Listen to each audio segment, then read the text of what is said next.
হে বেরাদার ইসলাম, পৃথিবীর জমিনে বহুত রকমের গ্রন্থ কিতাব আছে। সমস্ত কিতাবকে যদি জিজ্ঞাসা করা হয়, এ বাংলা কিতাব বলো, এ বাংলা বই বলো, বলো তোমার নামটা কি, বলো। বাংলা বই আপনার নিজের ভাষায় উত্তর দিতে পারে না। যদি ইংরেজিকে জিজ্ঞাসা করা হয়, বলে ইংরেজি বই বলো, বলো তোমার নাম কি, ইংরেজি বই উত্তর দিতে পারে না। কিন্তু খোদার কসম, যদি আল্লাহর পবিত্র কোরআনকে জিজ্ঞাসা করা হয়, বলে হে আল্লাহর পবিত্র কোরআন বলো, বলো তোমার নামটা কি, বলো। আল্লাহর পবিত্র কোরআন বলবে, শোনো শোনো, তুমি আমাকে একবার রিসার্চ গবেষণা করে দেখো, তুমি আমাকে একবার তেলাওয়াত করে দেখো। আল্লাহর পবিত্র কোরআন যদি আপনি পড়তে থাকেন, আপনার পারা নম্বর 30, সূরাটির নাম হলো সূরা বুরুজ, আয়াত নাম্বার হলো 21। আল্লাহর কোরআন বলবে, হে প্রশ্নকারী, তুমি আমাকে প্রশ্ন করেছিলে, বলে তোমার নামটা কি, বলো। কোরআন শরীফ বলতে লাগবে, বাল হুয়া কুরআনুম মাজিদ, সূরাটির নাম হলো সূরা বুরুজ, আয়াত নাম্বার হলো 21। পবিত্র কোরআন বলতে লাগবে, এ প্রশ্নকারী, তুমি আমাকে প্রশ্ন করেছিলে, বলে আমার নামটা কি, তবে শোনো শোনো, আমার নাম হলো কোরআন মাজিদ। তাহলে যে কিতাব কে প্রশ্ন করলে নিজের ভাষায় নিজের নাম বলতে পারে, এর থেকে কি বড় কোনো কিতাব থাকতে পারে? না না। আসুন মুসলমান, তারপরে আল্লাহর পবিত্র কোরআনকে যদি জিজ্ঞাসা করা হয়, হে পবিত্র কোরআন বলো, বলো আমি তো বুঝলাম তোমার নাম হলো কোরআন শরীফ, তুমি পৃথিবীর জামিনে কিসের জন্য এসেছো? আল্লাহর কোরআন বলবে, এ প্রশ্নকারী শোনো শোনো, পৃথিবীর জামিনে আল্লাহ পাক যা কিছু সৃষ্টি করেছে, প্রত্যেকটা সৃষ্টির পেছনে একটা কারণ আছে, তার পেছনে একটা কর্ম আছে। পৃথিবীর জামিনে মানুষকে সৃষ্টি করেছেন আল্লাহ, মানুষের মাধ্যম দিয়ে বহু রকমের কাজ হয়, মানুষের মাধ্যম দিয়ে বক্তব্য হয়, মানুষের কাজ দিয়ে আপনার মাঠে জমির ক্ষেতের কাজগুলো করা হয়। কিন্তু আমি পবিত্র কোরআন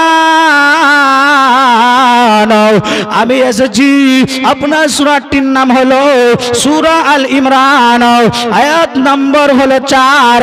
আপনার যদি পড়া হয়, পবিত্র কোরআন বলছে হুদাল লিন্নাস।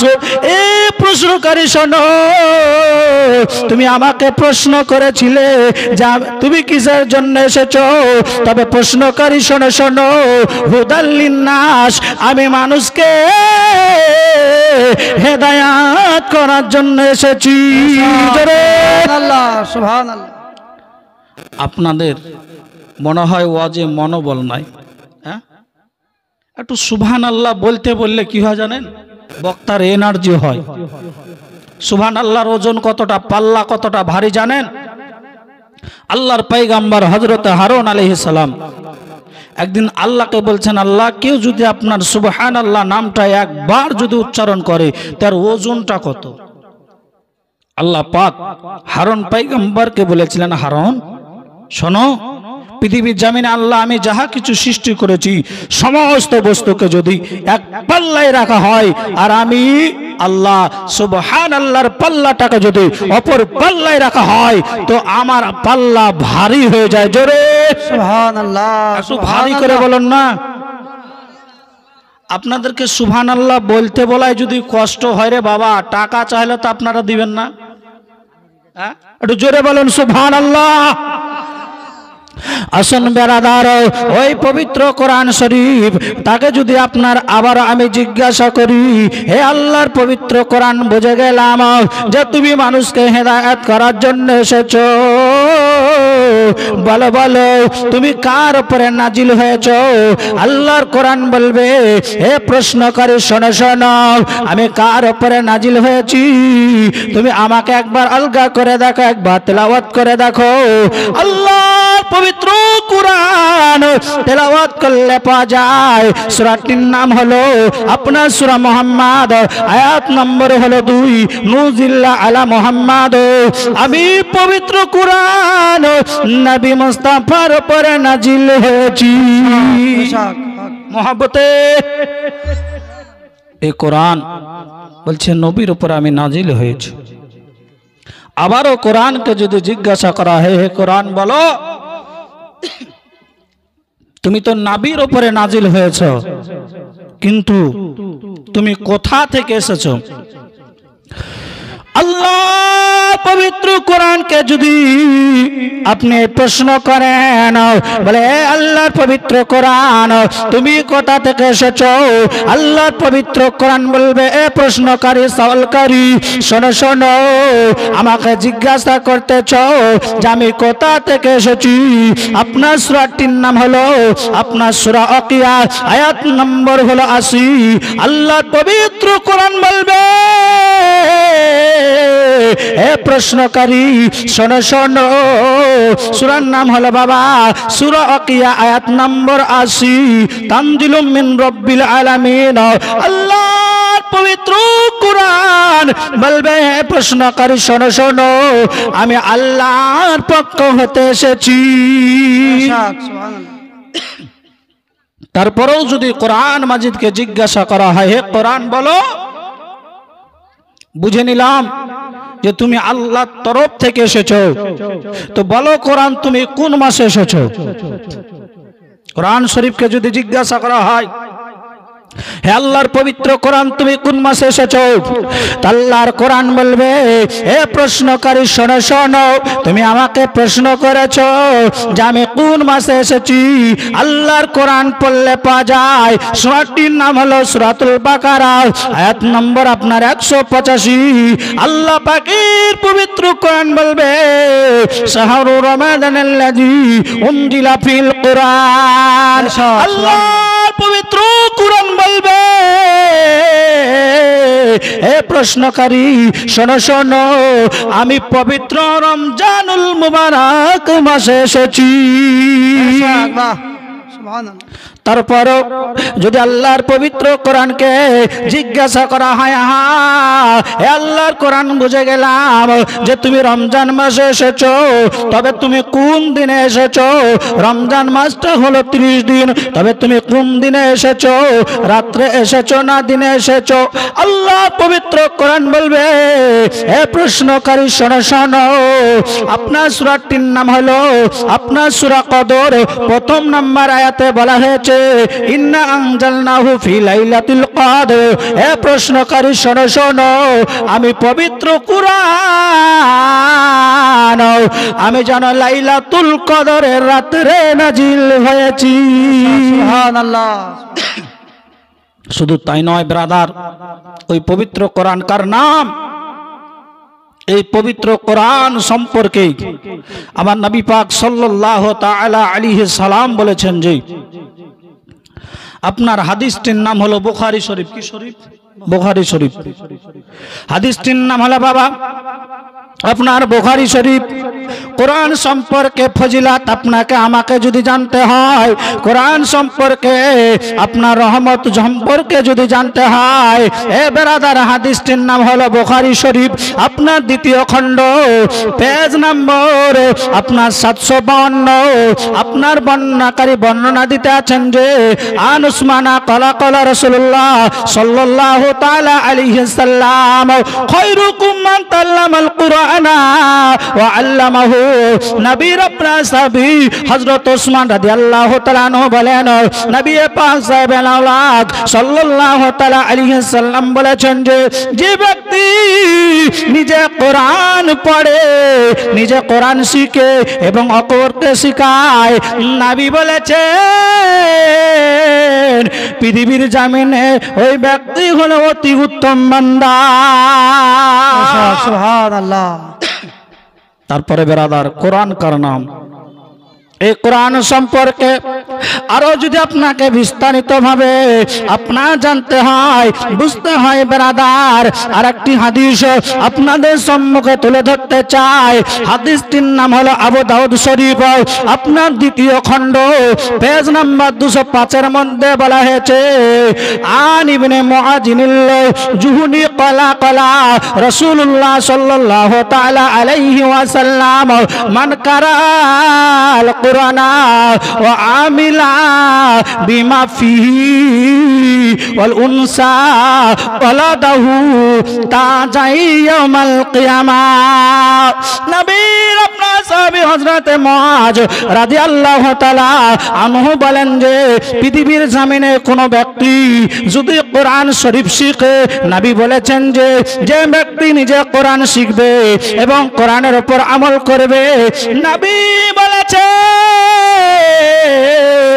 ওই ব্যক্তির মাতা অথবা পিতার মাথাতে এমন আপনার টুপি তাজ পরিয়ে দেওয়া হবে, পৃথিবীর জমিনে যে আপনার হাজার হাজার চন্দ্রের মধ্যে আপনার তারার মধ্যে যেই সূরজটা ঝলক মারে, বলা হয়েছে কাল কিয়ামতের ময়দানে ও মেসারে যেই ব্যক্তি আপনার কোরআন পড়বে এবং আমল করবে কোরআনের, নবী পাক বলেছেন তার পিতা মাতার মাথায় এমন তাজ পরিয়ে দেওয়া হবে, ওই তাজটা হবে আপনার পৃথিবীর চন্দ্র থেকে অতি উত্তম। আল্লাহ সুবহানাল্লাহ, বেশক মাশাআল্লাহ। শুধু তাই নয় মুসলমান, তারপর আপনাদেরকে বলতে চাই, অনেক মানুষ বলে যে ব্যক্তি আপনার আলেম হয়, যদি একজন আলেম কবরের পাশ দিয়ে হেঁটে চলে যায়, আপনার নবী বলেছেন যে ওই ব্যক্তি আলেমের পায়ের কদমে যেন কবরবাসীর আযাব মাফ হইয়া যায়। তবে আপনাদেরকে বলতে চাই, হে বেরাদার, আলেম বলতে নবী বলেছেন তিন প্রকার। এক প্রকার আলেম হলো কিতাবও পড়ে না, আমলও করে না। এক প্রকার আলেম হলো কিতাব পড়ে আমল করে না। অপর প্রকার আলেম হলো কিতাবও পড়ে আমলও করে। নবী বলেছেন ওই আলেমটা যদি কবরের পাশ দিয়ে হেঁটে চলে যায়, কবরবাসী ওই আলেমের পায়ে ধুলির বদলে কবর আযাব যেন মাফ হয়ে যায়। নারে তাকবীর, নারে রিসালাত, আলামে আহলে সুন্নাত জিন্দাবাদ। মাওলানা আব্দুল হালিম সাহেব জিন্দাবাদ। আজমাতে কোরআন জিন্দাবাদ। ফজিলাতে কোরআন জিন্দাবাদ। কোরআন শিক্ষার আলো, জিন্দাবাদ। কোরআন শিক্ষার আলো, জিন্দাবাদ। নারে তাকবীর, আল্লাহু আকবার, নারে রিসালাত। ইয়া রাসূলুল্লাহ। শুধু তাই নয় ব্রাদার, তারপর আর একটি হাদিসটা আপনাদের সম্মুখে তুলে ধরতে চাই। আল্লাহ নবীর একজন সাহাবী হযরতে মাসউদ রাদিয়াল্লাহু তাআলা আনহু আপনার কোরআন সম্পর্কে আপনার কি বলেছেন শুনুন মুসলমান। হাদিসটির নাম হলো তিরমিজি শরীফ, দ্বিতীয় খণ্ড, পেজ নাম্বার 119। এর মধ্যে হযরতে মাসউদ রাদিয়াল্লাহু তাআলা আনহু বলেন, আন ইবনে মাসউদিন ক্বালা ক্বালা রাসূলুল্লাহ সাল্লাল্লাহু তাআলা আলাইহি ওয়াসাল্লাম মান কারা হারফাম মিন কিতাবিল্লাহ। নবীর সাহাবী হযরতে মাসউদ রাদিয়াল্লাহু তাআলা আনহু বলেন যে নবী বলেছেন যে ব্যক্তি কোরআন পড়ে একটি আলিফের বদলে এক এক করে নেকি পায়, কিন্তু একটি নেকিগুলো যেন 10টা নেকির সমান। শুধু তাই নয় মুসলমান, এ পবিত্র কোরআন কার নাম। আজকে আপনাদের সম্মুখে কোরআন সম্পর্কে আলোচনা তুলে ধরতে চাই।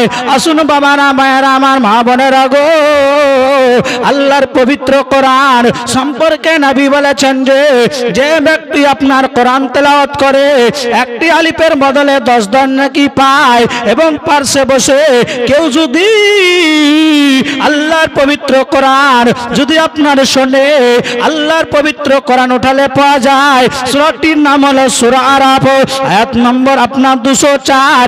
এর মধ্যে আল্লাহ পাক বলছেন যে ওয়াইদা কুরিয়াল কুরআনু ওয়ানসিতু। আল্লাহ পাক বলছেন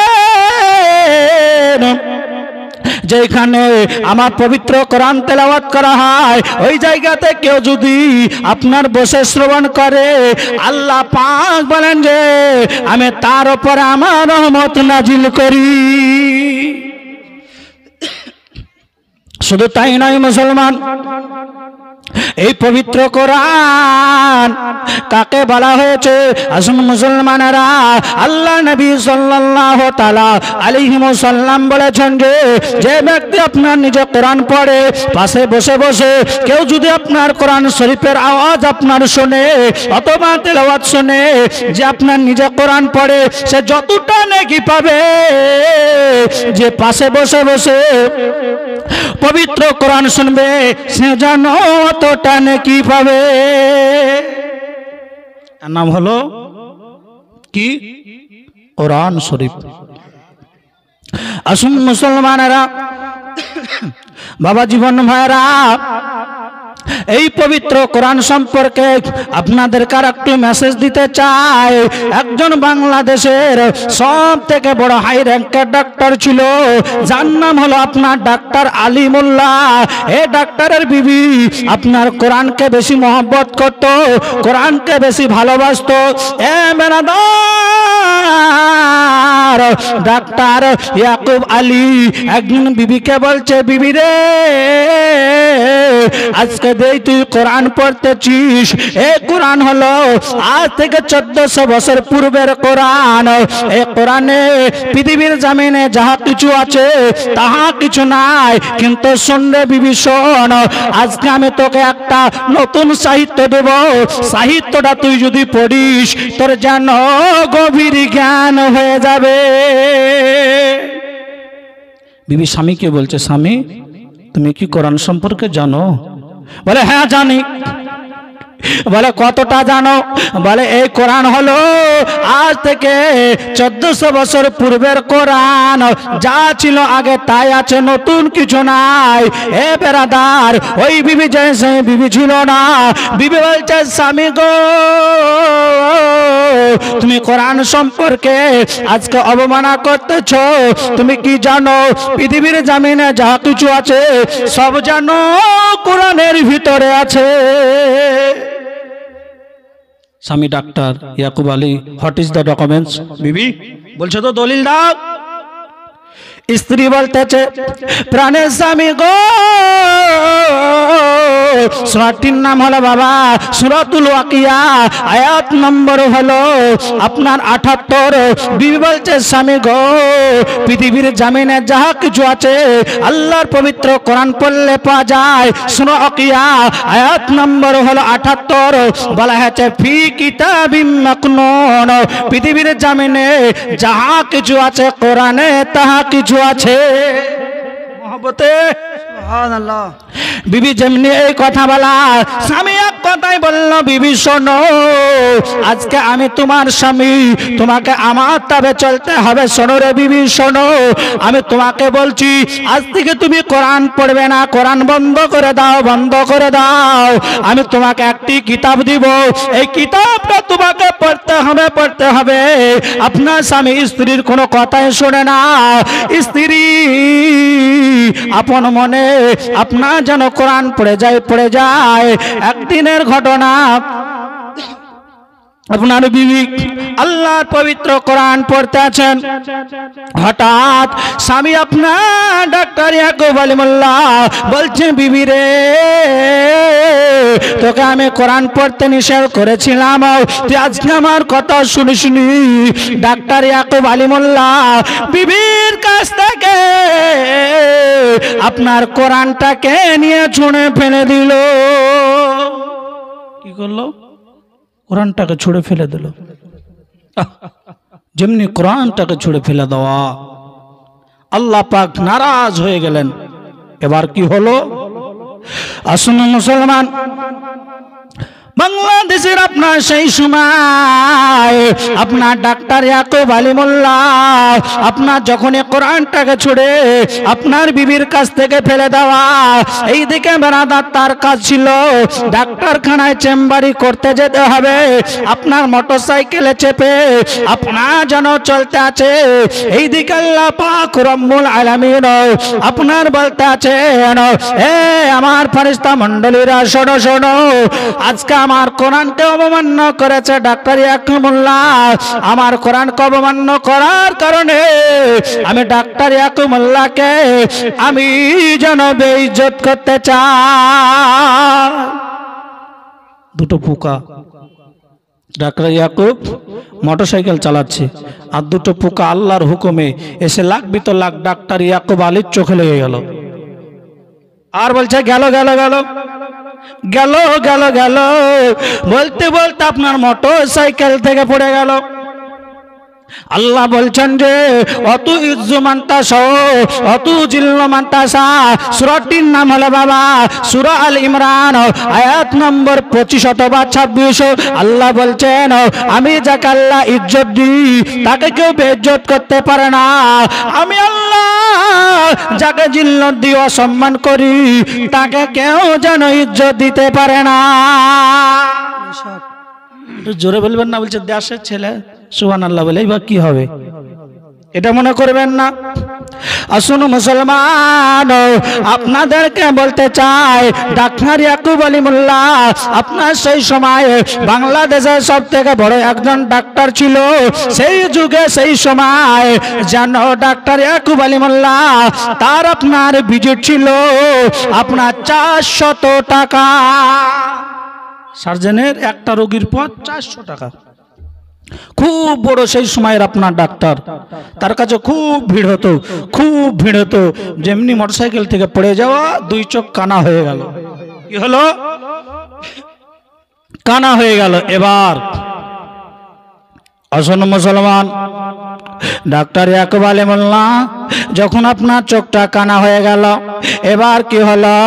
বিবি বলছে স্বামী গো, আমার প্রাণের স্বামী, রাজার ভান্ডার যদি বসে খায় ফুরিয়ে যায়। স্বামী বলছে আমার প্রাণের স্বামী, আর আমরা দেরি করব না, আজকে আপনার যেইভাবে চোখটা অন্ধ হয়ে গেল, আজকে যদি আমরা বাড়িতে বসে খাই আমাদের যত টাকা ইনকাম করেছে সমস্ত টাকা শেষ হয়ে যাবে। চলেন না প্রাণের স্বামী, আমরা একটু ওই জানে ইন্ডিয়ার জামিনে সব থেকে বড় বড় যারা ডাক্তার হাকিম কবিরাজ তাদের কাছে যাব, যাওয়ার পরে তারা যদি আপনার চোখ ট্রিটমেন্টের অনুযায়ী ভালো করে দেয়, ভালো হয়ে যাবে, আপনি আগের মতো ডাক্তার হয়ে যাবে। এবার বিবির কথা শুনে স্বামী গেল, বহু জায়গায় ডাক্তার দেখালো, সবাই তাদের থিওরিক্যালি তারা তাদের চিকিৎসা করে বলল এর চোখ কোনো ডাক্তার ভালো করতে পারবে না, কোনো ডাক্তার ভালো করতে পারবে না। স্বামী আর স্ত্রী বড়ই খুব আপনার চিন্তায় চিন্তিত হয়ে গেল, চিন্তায় চিন্তিত হয়ে গেল। এবার আপনার বিবি রাত্রি কালায় আপনার তাহাজ্জুদের নামাজটা পড়ে যেন স্বামীর জন্য দোয়া করতে আছেন, কোরআন শরীফকে তেলাওয়াত করছেন, আর এইদিকে তেলাওয়াত শেষ হয়ে গেল। এবার স্বামীর জন্য আপনার ডাক্তার ইয়াকুব মোল্লার বিবি দোয়া করছে, আল্লাহ গো আজকে তোমার পবিত্র কোরআনকে অবমাননা করেছে, আল্লাহ আমার প্রাণের স্বামী তোমার পবিত্র কোরআনকে অপমান করেছে গো স্বামী। বক্তা আসছে নাকি? নারায়ে তাকবীর, নারায়ে রিসালাত, ইয়া রাসূলুল্লাহ মৌলানা মোহাম্মদ আমিরুল ইসলাম চতুর্বেদী সাহেব, নারায়ে তাকবীর, নারায়ে রিসালাত, আমিরুল ইসলাম চতুর্বেদী সাহেব জিন্দাবাদ। বক্তা চলে আসলো মানে আমার বক্তব্য শেষ হয়ে গেল। আগে আসেন, আগে আগে বসুন। এই দেখুন এনে বর্ধমান থেকে এসেছেন হযরত মাওলানা হাফিজ ও কারি আমিরুল ইসলাম চতুর্বেদী সাহেব, তেনার বক্তব্য হবে। আপনারা সামনের জায়গাগুলো পূর্ণ করে বসুন, সামনে আসুন, সামনের জায়গা পূর্ণ করে বসুন যাই হোক ইনশাআল্লাহ। বক্তা যেহেতু চলে এসছেন মানে আমার টাইম শেষ, আর একটু আমি বক্তাকে বসিয়ে রেখে বলতে চাই না, এটা আমার স্বভাব নয়। কারণ হলো যে ফরিদপুরে যে আজকে জালসা আমার তা নয়, কালকে চলে যাব আপনার শেখপাড়া খোলার পুকুর। জি, তো এখানেই যে বলতে হবে এটা কোনো কথা নয়। তবে ছোট্ট করে কথাটা শুধু বলে দিই, না হলে বলবে যে এই লোকটার কত অহংকার রে। হ্যাঁ, একটু আবেদন করলাম তো বললো না, বলবেন না? বলবেন। তার জন্য বলে দিচ্ছি, এক পরিবারের ঠক ছিল, কি জানেন? ঠক খুব বাড়িতে বিবির কাছে মাস্তানি দেখায়, বলছে শোন বিবি, এই দেশের আমি সব থেকে হলাম বড় মাস্তান, জানিস? আমাকে দেখে মানুষ ভয় করে। একদিন স্বামী স্ত্রী রাস্তা দিয়ে আপনার বাজার করতে যাচ্ছে, ঠগের কাজ, ঠগগিরি করা, মাতলামো করা, আপনার শক্তি দেখা, একজন ব্যক্তির সঙ্গে তর্ক করতে লেগেছে। ঠগকে ওই ব্যক্তি এক ঘুষি কি করেছে, এক ঘুষি মেরেছে। ঠগ বলছে এই শোন, আমাকে মারলি, তুই আমার স্ত্রীকে মেরে দেখ। স্ত্রীকে এক ঘুষি। স্ত্রীকে মারলি আমার বিটিকে মেরে দেখ, বিটিকে এক ঘুষি। স্ত্রী আর বিটি বাড়িতে এসে বলছে আব্বা তুমি মার খেলা কিন্তু আমাদেরকে খাইলা কেন? বলছে তোদের মুখ বন্ধ করার জন্য খাইয়েছি। আপনাদের মুখ বন্ধ করার জন্য 2 মিনিট বলবো, শুধু 2 মিনিট বক্তব্য শেষ করে দেবো। আসুন এ মুসলমান, আপনার সেই বাংলাদেশের সব থেকে বড় আপনার হাই র্যাঙ্কের ডাক্তার, যার নাম হলো ডাক্তার ইয়াকুব আলী মোল্লা। আপনার জানো তার বিবি তাহাজ্জুদের নামাজ পড়ে স্বামীর পক্ষ থেকে আল্লাহ দরবারে ক্ষমা চাইতেছে, বলে মাবুদ আমার স্বামী বড়ই অন্যায় করে ফেলেছে, আজকে আমার স্বামীর পক্ষ থেকে আল্লাহ তোমার কাছে ক্ষমা চাইছি। আল্লাহ গো তুমি আমার স্বামীর চোখ ভালো করে দাও। এ মুসলমান, আল্লাহ পাক বলেছিলেন হে ডাক্তার আলী মোল্লার বিবি শোনো, আজকে তোমার চোখ ভালো হয়ে যাবে, তবে তোমাকে জানো আজমির শরীফে যেতে হবে। কোথায় যেতে হবে? আজমির শরীফে, তাহলে চোখ ভালো হবে। তো আজমির শরীফের ঘটনা কি ছোট রে বাবা?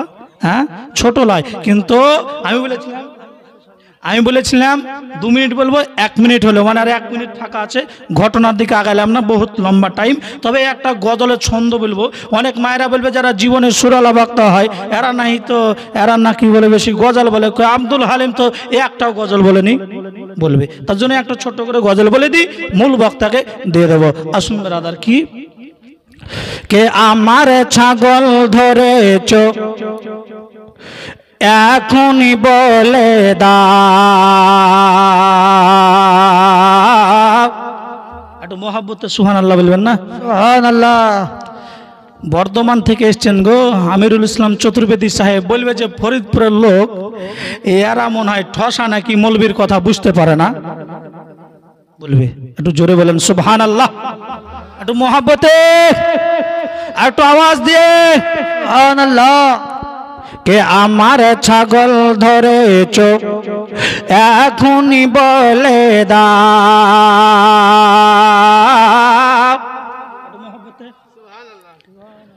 বাঘেরা এসে সালাম জাহানাই ও আমিনার প্যারা। সুবহানাল্লাহ না বললে আমার গজলই হবে না, একটু জোরে বলুন না।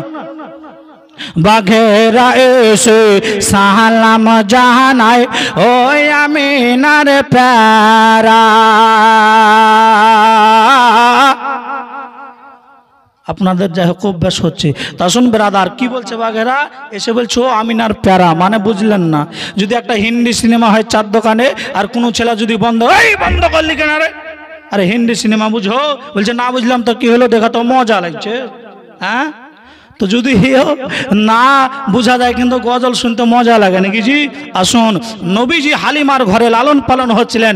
একদিন বাঘের দলেরা নবীকে দেখে তারা আপনার জন্য যুক্তি করেছিল যে নবী হালিমার বাড়িতে থাকে, নবীকে একবার দেখবো বলে।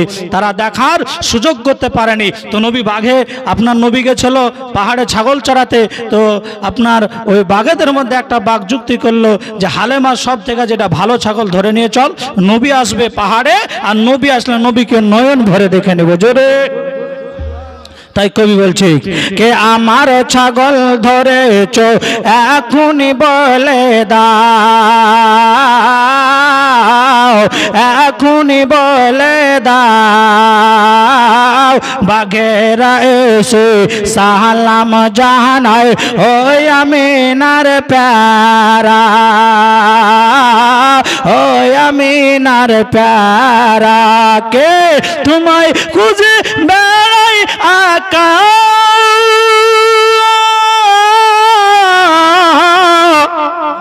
আওয়াজ দে, কে তোমায় খুঁজে বেড়াই আকা,